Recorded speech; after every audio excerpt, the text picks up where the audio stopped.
What I'd like to do is just have a conversation with you today about the HIV care continuum, and how it is changing and evolving over time, and how those changes are due not only to changes in the epidemic, but changes in how we measure metrics in the continuum and how policy, including public health policy, but also including structural policy, changes over time. So I'll start with a little bit of theory and background just to orient you to the frameworks in which my research takes place. And then I'll talk through a little bit of the source populations and methods that I use commonly in my work, and then talk through some of the findings that are germane to this topic from my work in analysis and inference. So a lot of my work can be framed using the social ecologic framework, which I think many of you may be familiar with. But this is the idea that there are many levels of factors that influence health outcomes in general. For me specifically, they're usually HIV or TB outcomes or other infectious diseases outcomes. So the largest level is the level that many of you would be familiar with. It's structural factors.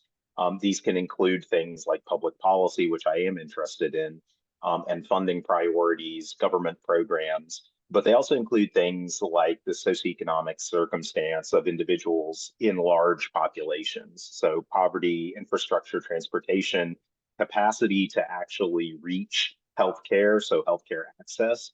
Um, Nested within that are institutional level factors like health system supports, how people's peer networks allow them to access care, if they are able to access culturally competent services. Within that level or domain are community level factors, and those include things like stigma, expressed peer pressure, social support. So these are things like your network of friends or your family or your neighbors or your local community. And these factors then also influence yet another level, which is probably the level most people are familiar with, either examining in epidemiology, in cohort studies, et cetera, which are individual level factors. So these might include things like substance use patterns, your physical health, your self-efficacy, so your ability to be resilient in the face of challenges and change how you behave and adapt, and also your risk perception. So there are multiple levels of factors that influence whether and how you receive care. My concern is typically with whether and how you receive care for HIV and TB and other infectious diseases, but this could be for other health outcomes as well. So that's a social ecologic framework. If we wanted to think of this more in the sense of a theoretical model instead of just a framework, what could be helpful is thinking of this as a multi-domain model. So here we are getting closer to actually charting the temporality of these factors and how they interact with each other to produce an outcome. So on the right-hand side, you see the outcome of an individual risk that occurs, and it could be a risk behavior or it could be an incurred risk of infection. But towards the left, there are the impacts of all of these different levels of factors that include things like cultural norms, social stigma, situational context, self-efficacy that we talked about before. And on the far left, distal, are social factors or structural factors. And we'll come back to that in a little bit about how we think of the impact of these different factors in time and space specifically. So this is another framework that sits at the intersection of those, that is actually of great concern to me as far as health behavior goes, and as far as quality of care. So a lot of us are concerned with things like retention in care and engagement in care. And if we're concerned about those factors, then we should also be concerned about, again, cultural context, healthcare environments, and individual level factors. And so one thing that's informative about the health behavior framework, this is from Anderson, and was not written in the context of HIV, but has since been adapted to HIV care and infectious diseases care, is the actual healthcare environment. So if we decompose some of those institutional level factors into clinic level factors, and so again, factors that operate in space and time specific to individuals. How far are they from a clinic? How many clinics are there available within a 3-mile radius or a 5-mile radius or a 10-mile radius of most patients' residences? How often are appointments available? Are they available on the weekends or after hours? What is the waiting time between available appointments? Are there mental health services or substance use services co-located with their infectious diseases or chronic diseases care? So these can also be very, very important in understanding how and why individuals are receiving quality of care or not. And so that brings us to the most common conceptualization of HIV care specifically, which is the continuum of care. You may have heard of it called the cascade of care at times. And over the past decade and a half, really different government agencies, different clinical epidemiologists, scientists have used this framework to measure progress in HIV care. And the continuum is simply the movement of individuals from the far left of understanding their own diagnosis, which in the US, we're still approximately only 80 to 85% of individuals actually know their HIV status. Then to those who are successfully diagnosed and linked to care. So once they're diagnosed and know their status, are they actually able to receive care at an initial visit? And then starting antiretroviral therapy, then retention and care, then remaining on antiretroviral therapy through retention and care, and eventually, hopefully at the far right, being virally suppressed. And being virally suppressed, again, I'll talk a little bit about differences in definitions having an impact on how this gets measured and how a population has been determined to reach viral suppression. But the goal of viral suppression is not only about individual disease progression, so improving an individual's experience of their own HIV disease, but also reducing transmission, because you may or may not be familiar with the phrase undetectable equals untransmittable or untransmissible, so U equals U. That was demonstrated through one of the large HPTN trials and then multiple observational studies that if individuals are virally suppressed, then they are no longer at risk of transmitting HIV. So it's important at the individual level for improving individual disease progression, but it's also important at a population level for preventing onward transmission. So that's why we need people to be retained and engaged in their own care. And there are many different stages along the way that we can measure as kind of leaks in the continuum or leaks in the cascade that may need to be plugged or intervened on to improve care and retention. So thinking again about the social ecologic context and how those intersect with multi-domain influences and the health behavior model, we should really think also about our environmental context. And you're in Alabama, I'm in Tennessee, we're in the South. And I think you may be well aware that HIV prevalence is highest in the South. And along with other poor health outcomes. So we're in the middle of the stroke belt. We have highest concentration of cardiovascular disease. We have the highest concentration of obesity in the country. We also have these other social determinants of health concentrated in a negative fashion in the South along with those. So the percent without health insurance is highest in our region.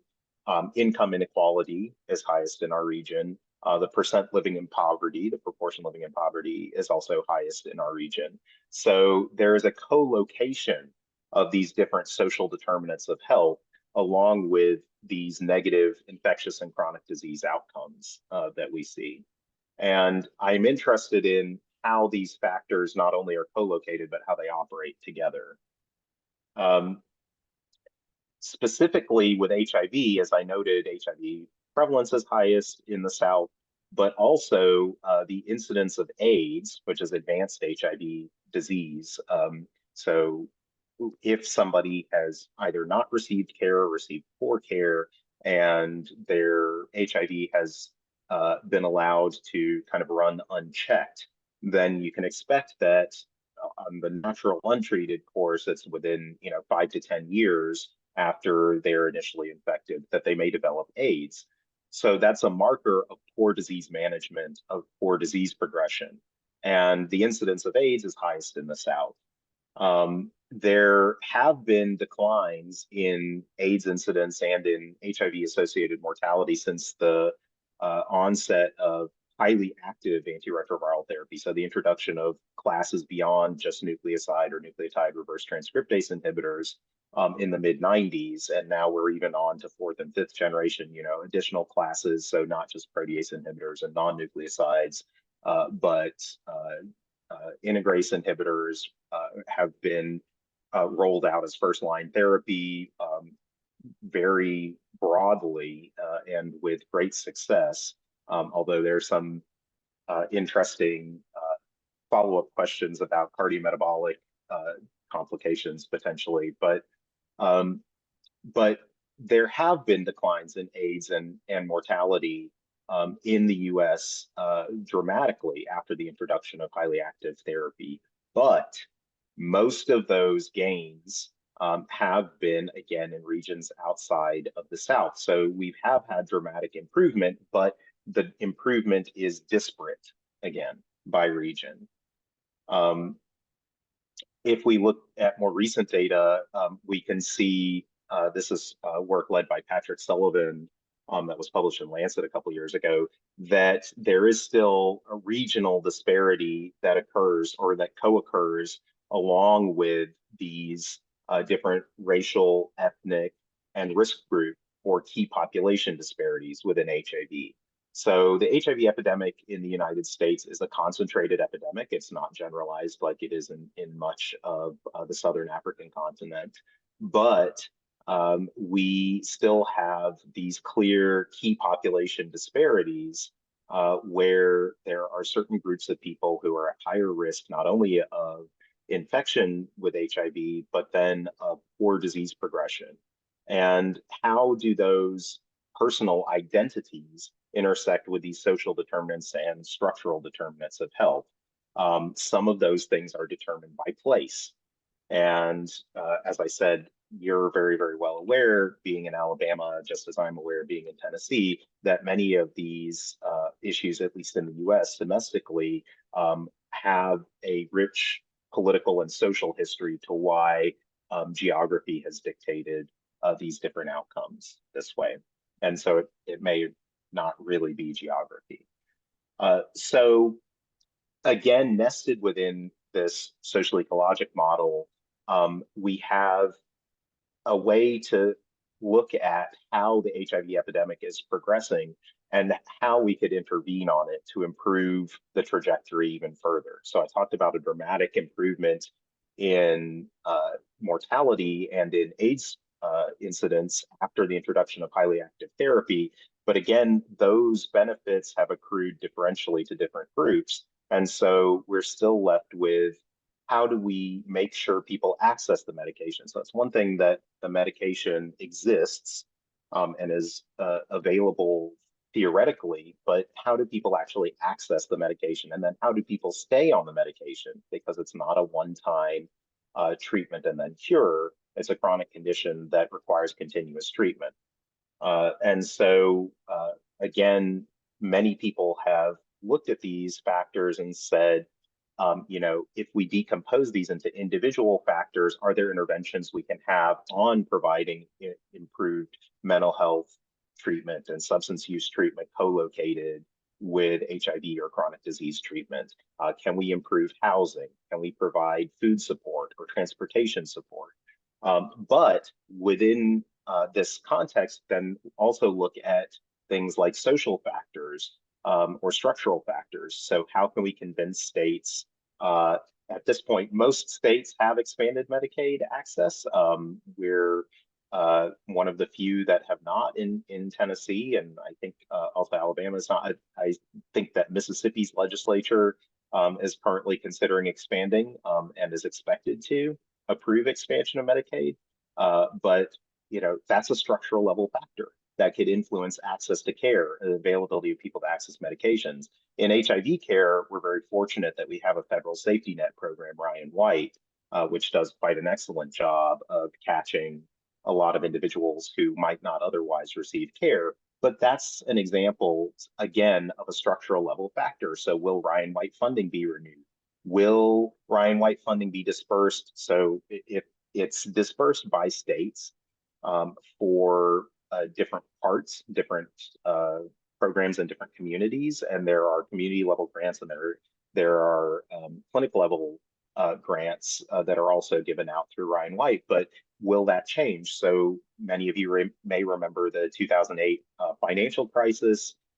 There were freezes in Ryan White funding specifically for AIDS drug assistance programs, state ADAPs, and there were wait lists established at the state level because the budgets were slashed and restricted. And so we can ask, how do we prioritize support? Right now, you may be familiar with, there are many budget issues happening at the federal level, but one of the discussions is about continuing funding for PEPFAR, which is not domestic, that's international or global. But again, the question is, how do we provide political will for those programs to continue to be funded? Those are structural factors. And then there are community factors that intersect with structural factors. So again, being in the South right now, in an election year, you may well be aware of many anti-LGBTQ laws that have been proposed and passed even last year and continuing into this year. And so how do those structural changes, legal changes, impact things like expressed stigma in a community? You may also have seen that there has been a huge spike, something like a 3 or 4-fold increase in reported hate crimes against LGBTQ individuals in states that have enacted anti-LGBTQ legislation. So there's a connection. These things are co-located, again, in space and time. So getting closer to my own work in all of these contexts, I had an interest specifically around Medicaid expansion going back several years. So I'll take us back again a little more than a decade now to around the time of the passage of the ACA under the Obama administration. There was also a national HIV/AIDS policy formulated. So the ACA passed in 2010. National HIV/AIDS policy was formulated and released in 2013. And at the same time, the Institute of Medicine, which is now the National Academy of Medicine, but it, it has been part of the National Academies. At the time, they also released a guide to how to measure certain types of benchmarks in the continuum of care. So you had the intersection of all of these, and I was very interested in, how has federal policy influenced both the measurement of the continuum of care and the actual continuum of care domestically. So there have been many, many publications about how and why Medicaid has been expanded in the states that it has been expanded in, and how that change in coverage has affected individuals with chronic disease, with chronic conditions. There's quite a lot that's been written about the reduction in mortality, which has been seen in all-cause mortality in states that expanded. And there was actually great work done, I think in Oregon, even before the ACA had Medicaid expansion included in it, where they did an actual lottery system for Medicaid expansion of benefits and found a reduction in all-cause mortality for people who received a lower eligibility threshold to receive Medicaid benefits.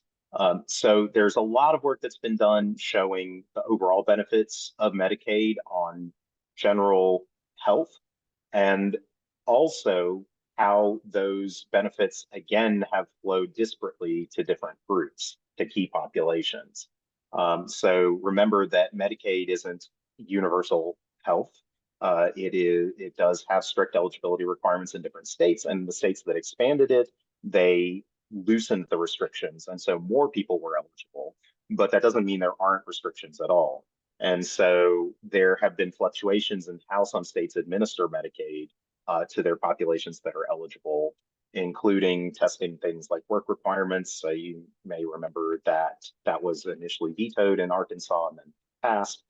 Speaking of southern states that did expand Medicaid, but then have implemented it differently than states like, for example, Massachusetts, that implemented the Medicaid expansion under the ACA, but went ahead and just reduced or sorry, rather increased the income threshold so that many, many, many more people were eligible for Medicaid and didn't restrict by disability status, et cetera. So even within the states that expand Medicaid, there are differences in how they've expanded Medicaid. And so I've been interested in, well, how does this influence chronic disease care that's also infectious disease care, HIV specifically? This is also just a note that many of us like to analyze these things as so-called quasi-experiments. And this gets a little bit into the methods, but just as a setup, again, to the background, to remember that the reason we ended up with state-by-state decisions was actually because of Supreme Court decision that severed the Medicaid expansion from the overall ACA.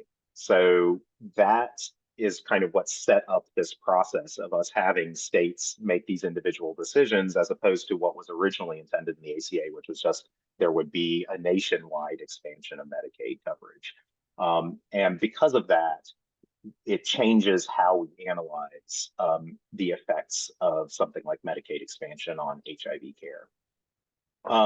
These are just some wonderful graphics I like to show because I think, the New York Times has the budget and the capacity to do these kinds of things, but to show you the changes in the uninsurance rate, which is pretty dramatic. And you can see this is using at the county level data, but you could see immediately the states with the largest drops in uninsurance, just looking at the map, the darkest places. And what's interesting, if you look at it, is I always like to point to Kentucky and Tennessee, and you guys may point to like Alabama, Mississippi. I don't know how you like to point it out, but for us in Tennessee and Kentucky, you can see there's this massive drop in uninsurance in Kentucky, which did decide initially to expand Medicaid as soon as they were able to, which was 2014, and Tennessee, which has resisted it up until the current date. And this again is just to show you for even before Medicaid expansion, there had been work done showing that expanding Medicaid would be an excellent idea for improving mortality. So that's all just kind of the context in which I'm thinking about these issues. And so I do work, as Sadiq said, I work with a bunch of different large cohort collaborations. I mostly do observational research, but one of the largest is the International Epidemiologic Databases to Evaluate AIDS, or IDEA collaboration. And two of the regions you can see are North America and Latin America and the Caribbean. And so I work with both of those fairly closely. In North America, it's the NA Accord. Actually, now there's more than 190,000 individuals, 25 cohorts, more than 1 million person years, individuals located in 4 Canadian provinces, and then almost every state in the US and in Puerto Rico. And then in the Latin American collaboration, which includes the TB prospective cohort study that I collaborate with in Brazil, but also includes HIV care sites for adults and children in Argentina, Chile, Haiti, Honduras, Mexico, and Peru as well. So those are the source populations for a lot of my work. And of course, when I'm talking about Medicaid expansion, it'll be focused on North America and specifically the US domestic population, but I do work with global health and global populations. So the other piece I'll share with you is that much of this work involves methods like compartmental modeling, but more for the policy-focused analyses on regression discontinuity or piecewise regression. And for people in health policy, they may have heard this called segmented regression more frequently than piecewise regression. But it's the same idea. We use different language in econ and in health policy and in epidemiology, but the underlying modeling and assumptions are often the same. So you may hear exogeneity assumptions versus assumptions of no unmeasured confounding, but they are essentially the same assumptions. So these are the methods that I have applied to these types of problems, and then things like comparative interrupted time series along with it. So we match states within regions and then compare them to each other. So again, we treat the Medicaid expansion decisions by different states as a kind of quasi-experiment, and then treat these decisions going forward in time as a time-varying experiment. And so there are different approaches that lend themselves to that particular situation. And I'll talk through them a little bit as I talk through some of the results of our work. But all of these are situated around figuring out how environmental or structural factors are influencing individual care and quality of care. So this will be a refresher for all of you EPI students, but just briefly, I wanted to reiterate that there is a difference between causation and association. We all are very well aware of that. But to remind us that even when association is observed, we may not have really causation. And in order for us to say we have causation, we do need association, but we also need some other assumptions. And so you'll all remember that from your causal inference classes, but that we require certain assumptions to be met. And some of these are measurable or quantifiable, and some of them are not. So that's just, again, a background to what we'll be talking about in the actual analytic results. This I like to present as, again, background to the methods that we use, because factors like history and social geography on the far left, very distal factors, are often not incorporated into modeling for what is happening at the individual level. So on the far right, proximal factors to the individual outcomes. So health behavior, and I think even community factors, the influence of people's social networks, their peer groups, are often immediately in the front of our minds when we think of what could possibly be influencing somebody's likelihood of becoming virally suppressed. But we may not be thinking of the history and social geography of a region and how those things have influenced even the factors that we often use in demography. So somebody's self-identified race or ethnicity, some of those are influenced as well by social geography and by history, right? Because you actually could think of it as you may be more likely to identify with a particular racial group being in a particular region. And part of that is because of historic patterns of settlement, either forced or voluntary over time. And so I think it's important, again, to remember past is prologue. And these distal factors really can have a very strong influence on the patterns we identify in individual level outcomes. So I'll say with respect to HIV, but this is true, again, of all of these other health outcomes that we observe. So I've used GIS and spatial methods to look at differences by region within states for outcomes like retention in care and engagement in care over the past decade and a half. And CDC has published data on the continuum of care and differences by region and geography in the intervening time.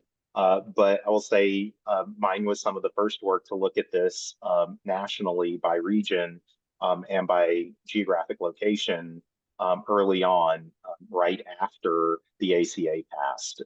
And so as you may imagine, along with a lot of other negative HIV outcomes, we talked about cause-specific mortality and AIDS incidents. Um, there was poor retention in the South compared to the Northeast and the Midwest. Now, one thing I'll say about measurement is oddly, there was a pattern of lower retention observed at one point in the Western US. And part of the reason is because the populations that were more engaged in care in the Western US, particularly in California, tended to have a lower frequency of clinic visits. But it wasn't because they were poorly engaged or poorly retained for their own clinical care, but because the metric that was used to mark retention and care mandated a certain number of visits within a calendar period. And so if individuals were stable in their care or virally suppressed, and didn't have to be seen as frequently, then they were marked as being not retained, which then calls into the question the usefulness of a retention metric, right? So this is an example of how a change in how a particular stage in the care continuum is measured can also influence how we perceive meeting the care continuum uh, goals or benchmarks, and then how useful those are for maintaining progress in fighting the HIV epidemic. But generally across regions, there's been an improvement in retention engagement over time, but there remain differences between regions. And so this is work that I had done modeling the changes in retention and engagement by region and by state, including factors that were fitted at the individual level and at the population level. So things like census level factors and accounting for individual factors, their self-identified race, ethnicity, their birth sex, their history of risk behavior, their propensity to become HIV infected in the first place, and then as well their social context or their geographic context. And when we did that, we again saw that the relative rankings of retention were lower, even after accounting for these different individual level factors, even at more granular levels of geography. So just not just the state level now at the zip code level, with a cohort that spans the United States, basically, that we still see these lower ranks of retention in the South than in the North or the West or the Midwest. So I'll focus a little bit more on work I've done in Tennessee now, just for a moment. And so some of this geography may be familiar to you or may not be, but in Tennessee, there are 95 counties. In Nashville is kind of near the middle. So there are kind of three grand divisions. There's West Tennessee, which includes Memphis, and the southwest corner, Middle Tennessee, which includes Nashville, kind of towards the middle. And then on the far right, East Tennessee and the Appalachian counties. So if we look at a lot of the social indicators, there are geographic disparities across Tennessee. So for social determinants of health like poverty or education, or just general social vulnerability or uninsurance, there are concentrations of those in poorer, more rural counties, and in the eastern part of the state, as opposed to the central and southwestern part of the state, where there are other negative social determinants of health. So there are higher crime rates, for example, as you expect in cities, in Nashville and in Memphis, but lower overall poverty, for example. But on the left-hand side here, so those are the right-hand choropleth maps, but on the left-hand side, those maps are looking at individuals who were at one point engaged in care in a Nashville clinic, or actually a network of clinics that were also in Cookeville, Springfield, and Columbia, Tennessee, but at some point were deemed to be lost to care, okay? And so again, revisiting how measurement affects how we perceive meeting milestones in the continuum of care, remember that being lost to care or lost to follow-up is a function of how well you are measuring a population. And so if you're following individuals in a cohort for a specific outcome and you can no longer observe them for that outcome, that's how you define a loss to follow-up. Well, loss to care, similarly, could just be a function of the clinics that are in your catchment area as far as your data are concerned. And do you have access to linked clinics where individuals may have transferred care? Or is it really a manifestation of them leaving care entirely? And so if you're situated at one clinic or within one clinical cohort, even if it's multi-site, maybe you're not seeing the complete picture of individuals receiving care. And so one activity we did to assess this and how this varies across the state is we linked with state surveillance data.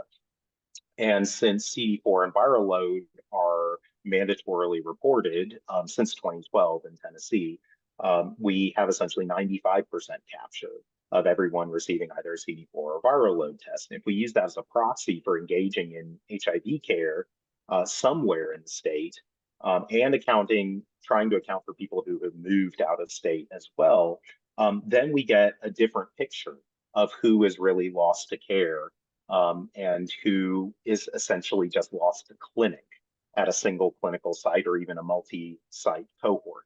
And in fact, there's a huge gap, about half the rate by the end of 10 years of follow-up in true loss to care compared to if we only measured using our own clinical cohort, what we would have seen without linking to the surveillance data. And so we might perceive that our care continuum is hugely disrupted around retention with this gigantic, nearly 30% loss to care over 10 years of follow-up, when in reality it's probably 15% are actually lost to care, which is still sizable and noteworthy and worth intervening on, but not as severe as 30%. So we can also look at this using spatial analysis. And so spatial analysis is just a way of integrating the location in space with some of the temporal analyses that we did. And spatial analysis is a very broad category. It could include things like spatiotemporal clustering, so cluster analyses for the co-location of events, assuming some distribution like a Poisson distribution and seeing whether the likelihood of events occurring within that space and time are different from what would have been expected under a regular Poisson distribution. So there's those types of spatial analyses, those clustering analyses, but there are also spatial analyses that are simply including some kind of a spatial factor in a regression model. In a multivariable regression that's looking at these other individual or social factors and how they influence your outcome. For me, often HIV retention and care or viral suppression or some other care continuum outcome. And so when we do those kinds of analyses, we also see that there are clusters of poor retention within different regions. And there are different ways to visualize this, of course. So I also like to use different types of data visualization to capture this spatially. There are these kind of flow adjusted cartograms, which you may be familiar with more from an election context. So if you remember during the 2008 or 2012 or 2016 presidential elections, a lot of people would point to maps of the US that were county by county maps with election results, and you kind of see a sea of red or Republican votes in the middle of the country. And then people pointed out, well, but those aren't reflective of population. Like there's a huge number of counties in the middle of the US with very, very low population. And so if you population adjust, the picture becomes a little more even between blue and red counties in the US. And so you can do this similarly with HIV indicators or really with any population indicator. So just adjust the distortion of the boundaries in a map by the clustering of the population. And you can visualize it that way by density adjusted cartograms. You can visualize it this way by actually looking at the kind of geographic location of a cluster as opposed to the presence of clustering. And when we do that with respect to, again, our local cohort, it looks like there are areas of poor retention, especially in areas where you might expect if there are people traveling from so far away to get to Nashville for HIV clinical care, you might expect poorer retention, in these far out clusters, which I have been asked the question before, and I will say to you as well that yes, these are real data, and there are people in Mississippi and Alabama and Arkansas, Louisiana who come to Nashville for HIV care, which itself is an indicator of how individuals have to travel sometimes to access care, but there may be influences, again, social and structural influences on why they're doing that. But there is still a very important cluster of poor retention even within Tennessee, just east of the Nashville area, where individuals who are living in those regions, and remember from those maps earlier that these are areas with lower education, higher poverty, poor transportation, and greater housing instability than other areas in Tennessee. And those areas are also particularly prone to poor retention, poor engagement in care. So maybe not surprising, but this is quantifiable as well.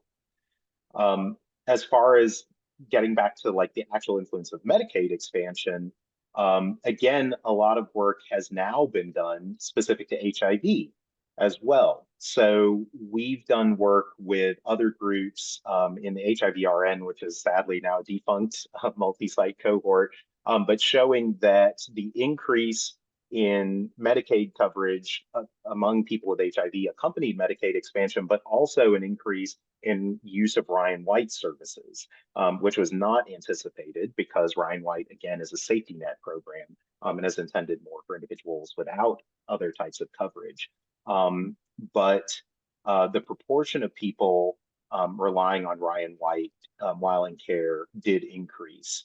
I'll talk just briefly now in the few remaining minutes about work that this is leading to and is now ongoing in my group. And we're interested now, as I talked about, the limits of measurement for retention metrics and for loss to clinic metrics, which are related but not identical to retention metrics, that we're interested in figuring out, are there other characteristics or is there a phenotype of HIV patient that helps dictate their patterns of care that are required of them that then should be reflected in a change in the retention metric and how retention is applied to those individuals so that we don't see this kind of spurious association between poor retention and actual strong clinical engagement.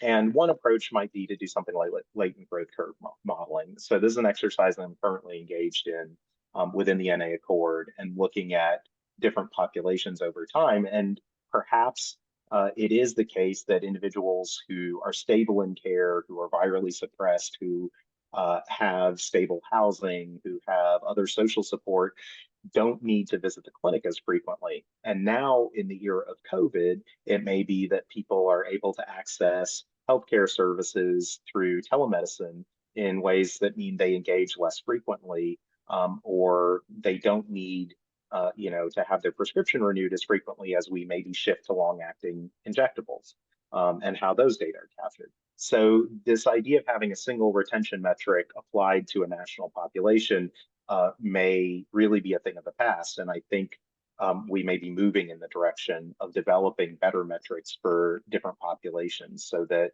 we actually have a better picture and a better understanding what engagement really looks like in care, in HIV care. There's other work that I'm doing locally. I've showed you kind of work. We've partnered with the health department in the past to look at losses to care, but we also are looking at the vulnerability for HIV outbreaks and HCV outbreaks and HIV-HCV co-infection. And again, being in the South, you're probably well familiar with changes in overdose patterns over time. Tennessee, Kentucky, West Virginia, Virginia, North Carolina have been particularly hard hit in the Appalachian region. So for Tennessee, that's in East Tennessee on the far right. But we've made use of both local and national data to try to put together a vulnerability assessment by county. And we've published that work. But what we haven't done is project forward about the influence of, say, the legalization of SSPs, syringe service programs in Tennessee back in 2017. We still only have 30 or 40 programs across the entire state, and realistically, there are only 4 or 5 large ones that cover the largest population centers in Tennessee. And so we haven't extended that vulnerability assessment to look in space and time. Again, what happens if we expanded access to syringe exchange programs throughout the state or in those key regions over time? So that's work we're currently engaged in right now. And hopefully you'll have something to share with you about that probably in the next few months. We're preparing work for an abstract and then hopefully publication on that to follow on prior work. So with that, I know we only have a few minutes left, but if you have any questions, we'd be happy to take them. But I just always like to leave it with a quote from Bertrand Russell, who's my favorite mathematician and philosopher, and that we have to acknowledge the values that we need enacted in policy, that we need those structural determinants of health to more closely reflect people's needs and desires and ideals. And then Livy and Heraclitus are just also good people. Heraclitus, that quote there in Greek, if you can read Greek, is more about a person who knows a lot isn't necessarily an analytic person. Or so just knowing that these inequalities exist isn't enough. We have to actually do something about it. And Livy's admonition that those bad things which are most familiar to us become the most tolerable. So we can't become inured to inequalities that we observe again and again and again and again throughout our history, and again, remain complacent. We have to act on them.